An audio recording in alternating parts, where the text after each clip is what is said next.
Hello YouTube, this is Morgan Airspeed Prime here with my next Star Wars novel review. This one is going to be for Star Wars Master and Apprentice by Claudia Gray. Book only came out a couple of days ago and I did manage to read it here ahead of this review.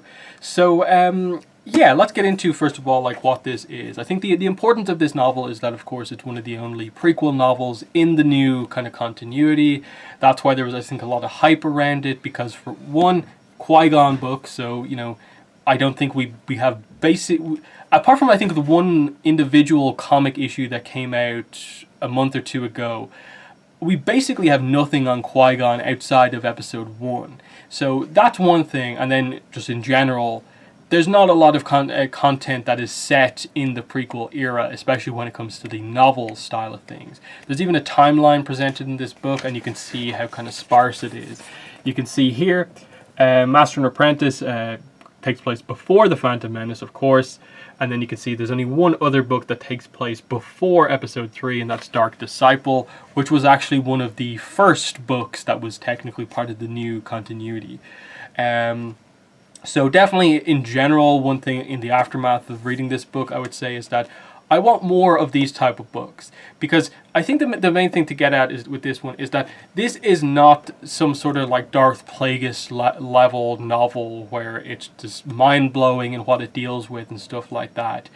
If there were lots of other prequel novels set at different points in that, like I suppose if a lot of the other stuff that's now Legends was canon at this point, like we had our like Cestus Deceptions, our Dark Rendezvous, and they were still considered part of the canon. This would just be, I think, a really nice addition to all of that. As it being like the only one, it sort of stands out as being like, I felt it could have been better. I still think it's a solid, I'd say 7.5 to 8 out of 10 book. The only thing that really lets it down is just that I think the main plot that's really explored here isn't the most interesting.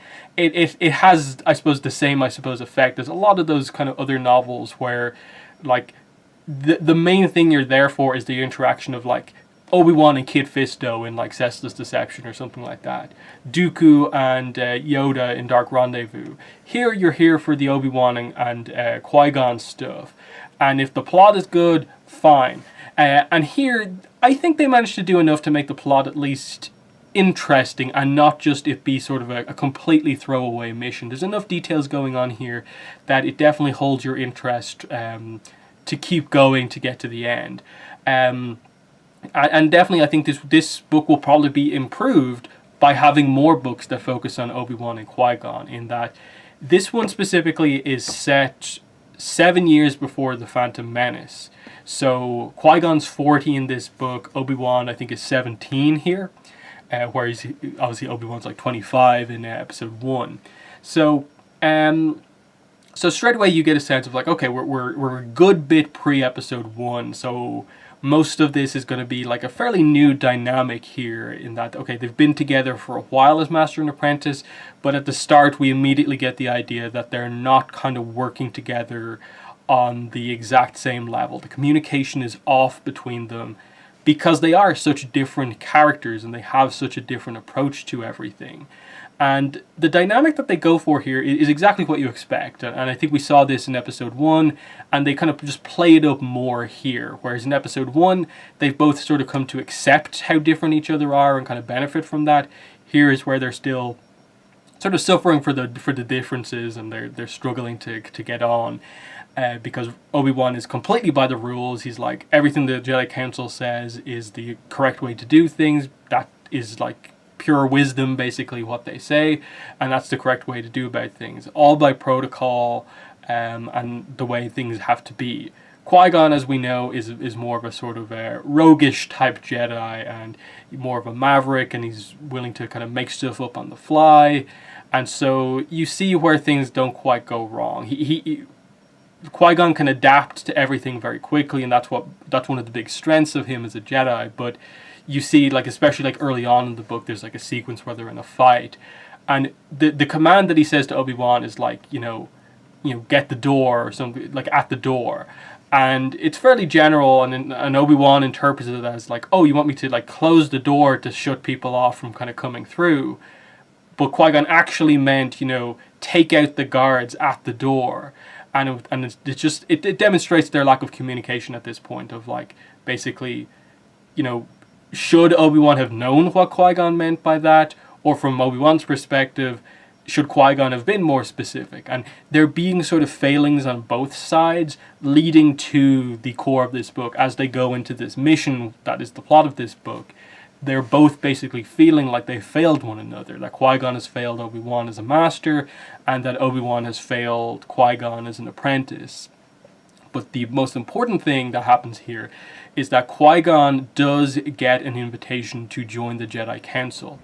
And this is the major sort of rift that in a way happens in the book, because Qui-Gon is told about this on his own, and before he gets a chance to tell Obi-Wan, one of the people who kind of is giving him the mission just says out loud that, you've also been, like, basically asks Qui-Gon about this before Qui-Gon's had a chance to tell Obi-Wan. So Obi-Wan finds out from someone else that Qui-Gon was going to join the council, with the idea being, of course, that if Qui-Gon joins the council, he wouldn't have necessarily the time to train a Padawan. So Obi-Wan would have to be basically given off to a different master.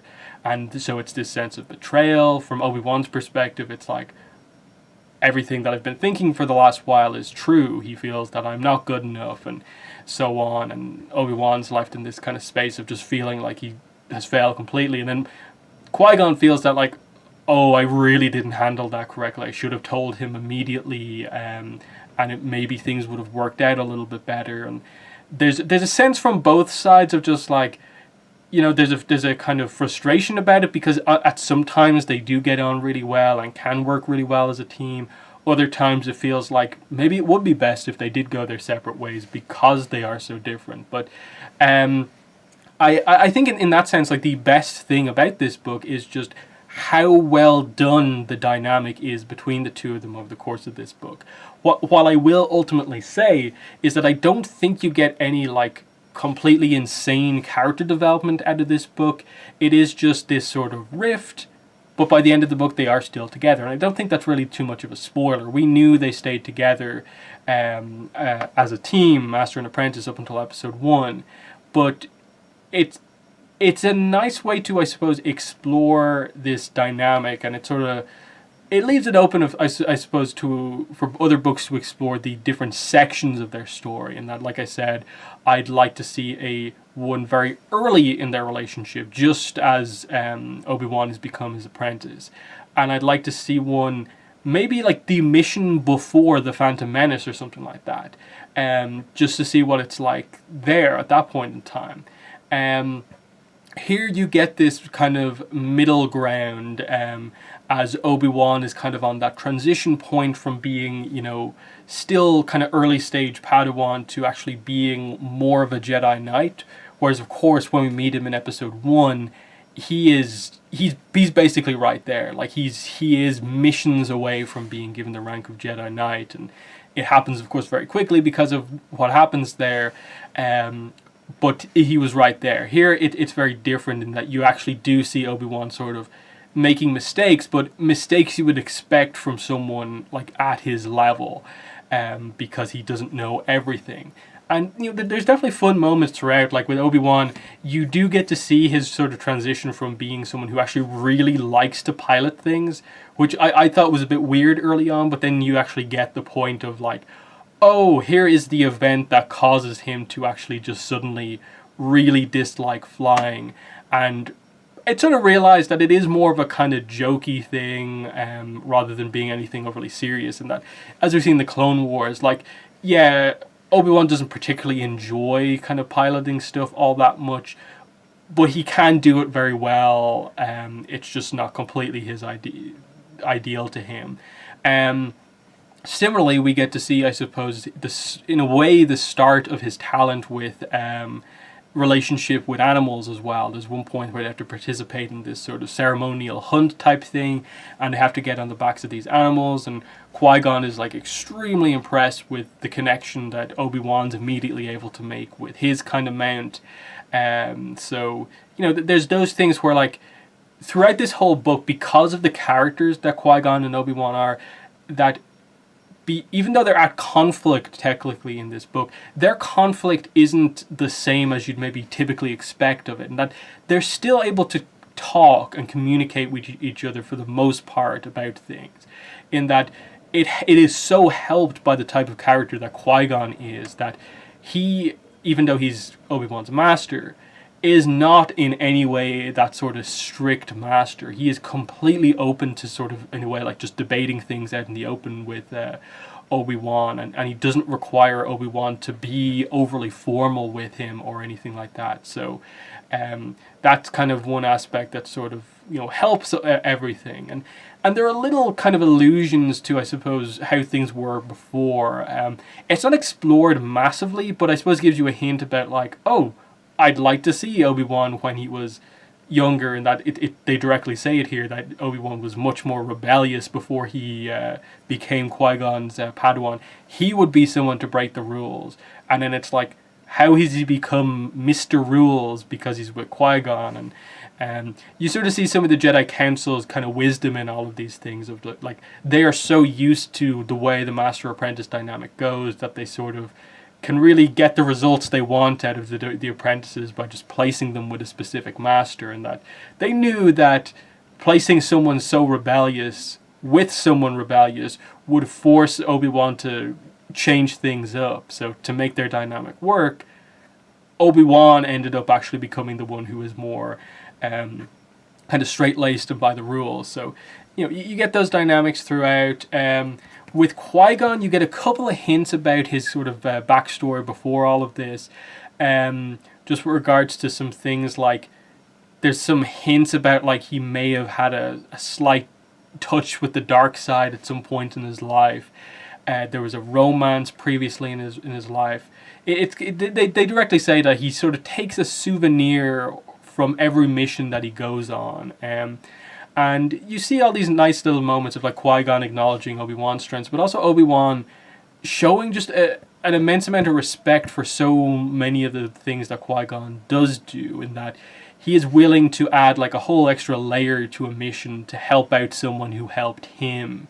If he sees something like some sort of slavery going on, he is willing to go that extra mile to sort of help them on their way, in that Obi-Wan kind of acknowledges just the sheer amount of sort of compassion for other people that Qui-Gon has, and how it's a trait that he hopes he can sort of get on the same level of Qui-Gon's as things go forward. But the main thing you get here in terms of his past is you do get a few flashback chapters to Qui-Gon under Dooku. And what, for the most part, what I'd say here is that it's setting up, I suppose, where Qui-Gon's sort of fascination with Jedi prophecies comes from. And it's a mix of both Dooku and also Dooku's other apprentice, who is one of Qui-Gon's friends, who's a character in this book, Rael Averroes, who is this Jedi who is on the planet that they're going on to for this mission. He's the acting, like, ruler or regent of this planet. And the Jedi are asked to go there to be the sort of Republic representatives for the sort of coronation ceremony of their new queen, because the reason this planet needed a Jedi to sort of step in as ruler was because their queen-to-be was just so young, and only now has she come of age, and that's why everything's happening now.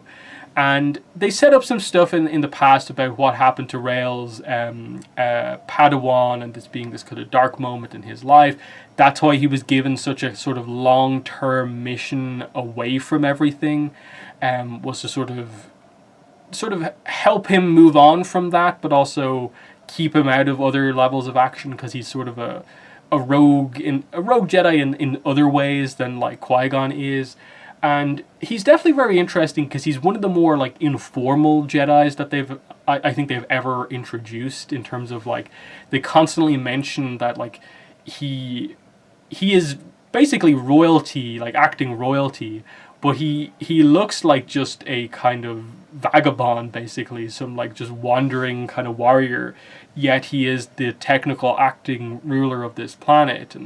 And you see that he basically treats the princess, almost like a daughter figure because of what happened to his previous Padawan. And in part of the mission as well is basically for Qui-Gon to sort of check up on his old friend and see what he's like.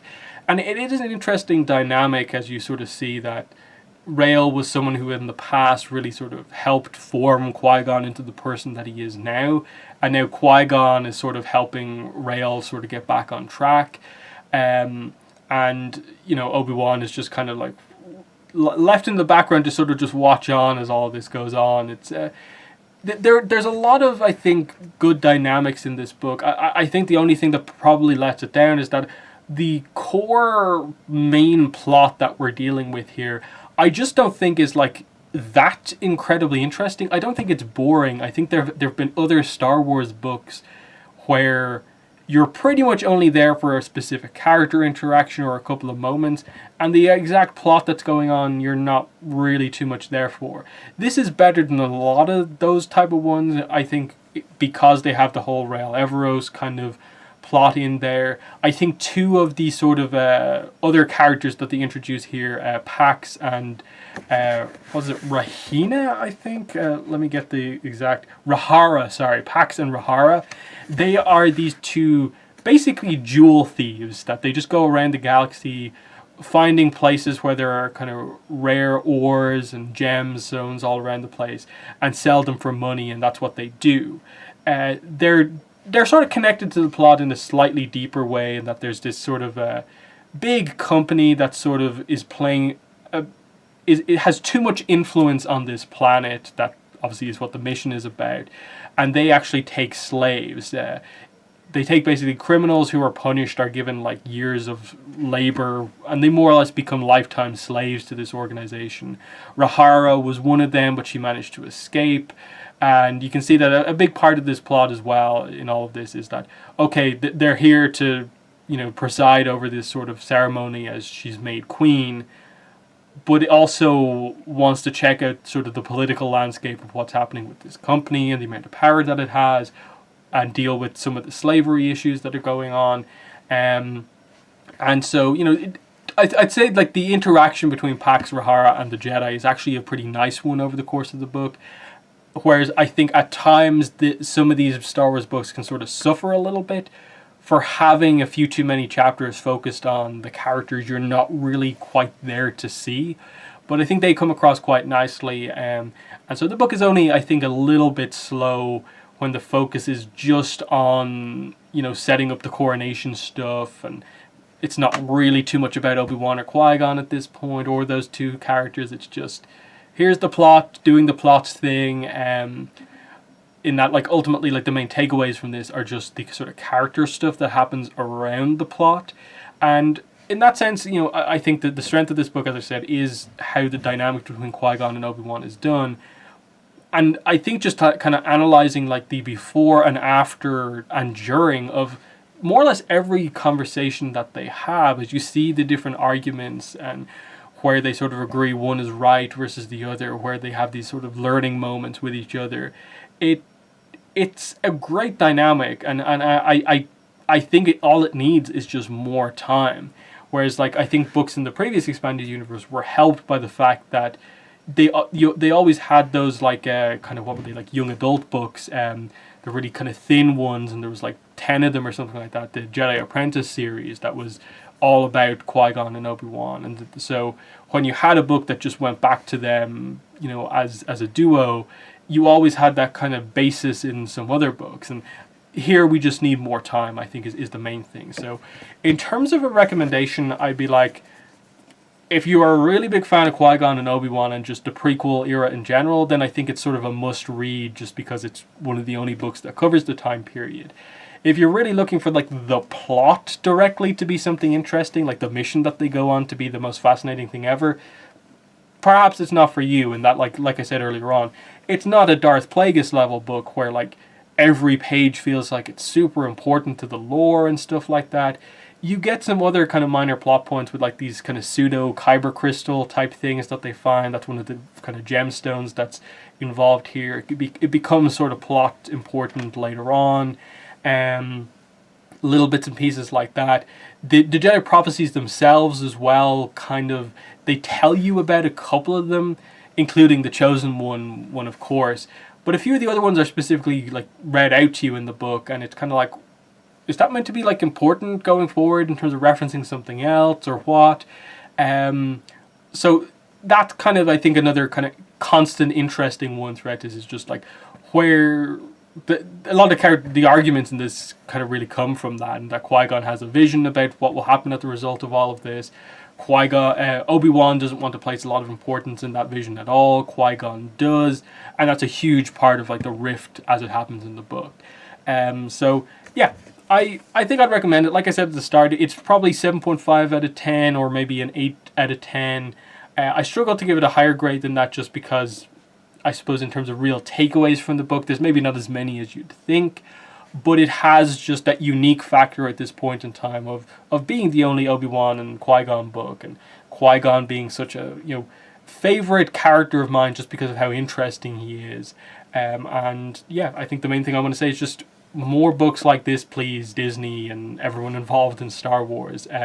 Fill out this timeline more than giving me like 17 of the most minor setups for Episode 9 books that you're probably going to do in the next couple of months. So yeah, that's been my review for Star Wars Master and Apprentice. In the comments, let me know what your thoughts are on the book, if you've read it or not. But yeah, that's been the video. Thanks for watching, and bye.